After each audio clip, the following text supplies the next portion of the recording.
नमस्कार दर्शकबिंदु SSC मामलाय supreme कोर्टेर निर्देश अवमानना तबे कि विपद बाड़बे 26,000 शिक्षकेर जा जाना गेछे এই সংক্রান্ত সেই প্রতিবেদনটি আমি আপনাদের সঙ্গে শেয়ার করছি।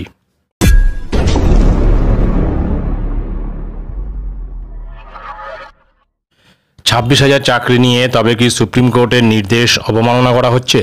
এর ফলে আরও বিপদ বাড়বে এসএসসির। চিন্তায় রয়েছে শিক্ষকদের একাংশ। সুপ্রিম নির্দেশের পর আপাতত যোগ্য অযোগ্য সকলের চাকরি বহাল থাকলেও সকলকে মুচলেকা দিয়ে স্কুলে যোগ দিতে হবে বলে জানিয়েছিল আদালত। যদিও সেই প্রক্রিয়া এখনও শুরু করা হয়নি, আর এর ফলেই বাড়ছে চিন্তা। নিয়োগের দুর্নীতির অভিযোগে 2016 সালের গোটা প্যানেল বাতিল করেছিল কলকাতা হাইকোর্টের স্পেশাল ডিভিশন বেঞ্চ। চাকরি যায় প্রায় 26,000 জনের। পরে সেই রায়কে চ্যালেঞ্জ জানিয়ে সুপ্রিম কোর্টে যায় রাজ্য। সর্বোচ্চ আদালত উচ্চ আদালতের নির্দেশের ওপরে 16 জুলাই পর্যন্ত স্থগিতাদেশ দেয়। দীর্ঘ গরমের ছুটির পর 3রা জুন থেকে সমস্ত সরকারি স্কুল খুলেছে রাজ্যে। 2016 এসএসসি প্যানেলের সমস্ত শিক্ষকেরাও কাজে যোগ দিতে চলেছেন ছুটির পরে, কিন্তু স্কুল শিক্ষক এবং শিক্ষাকর্মীরা যোগ দিলেও মুচলেকা দিচ্ছেন না। সরকারি স্তরে সেই সংক্রান্ত কোনো নির্দেশও নেই। সুপ্রিম কোর্টের নির্দেশ না মানায় এতে আদালত অবমাননা হবে কিনা তা নিয়ে প্রশ্ন উঠেছে বিভিন্ন মহলে। এই বেতন সংক্রান্ত মুচলেকাও দিতে হবে সকলকে, তবে কিসের মুচলেকা সেরকম কোনো খবর আপাতত নেই। কিন্তু কার কাছে জমা দিতে হবে, কে নেবে সেই মুচলেকা?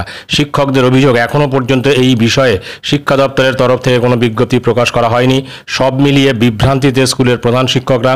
তাদের আশঙ্কা সুপ্রিম কোর্টের নির্দেশ না মানলে শেষমেশ আদালত অবমাননার দায় তাদের শাস্তি পেতে হবে না তো? এই বিষয়ে এক জেলা আধিকারিক বলেন, এই বিষয়ে শিক্ষা দপ্তরের কাছ থেকে তাদের কাছে কোনো স্পষ্ট নির্দেশ আসেনি। এমনকি সুপ্রিম কোর্টের রায়ের বিষয়টিও তাদের স্পষ্টভাবে জানা নেই। একবার নির্দেশ পেলেই তারা আদালতের কথা মতো কাজ করবেন।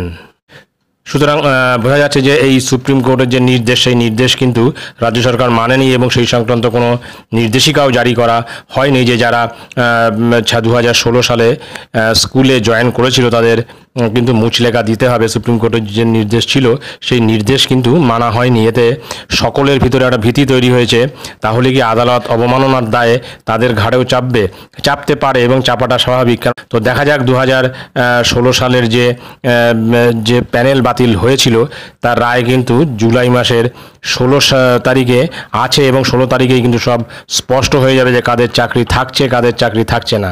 তো এটাই ছিল গুরুত্বপূর্ণ আপডেট। ভিডিওটি ভালো লাগলে অবশ্যই সাবস্ক্রাইব করবেন চ্যানেলটি। পরবর্তী আপডেট ভিডিও পাওয়ার জন্য ধন্যবাদ।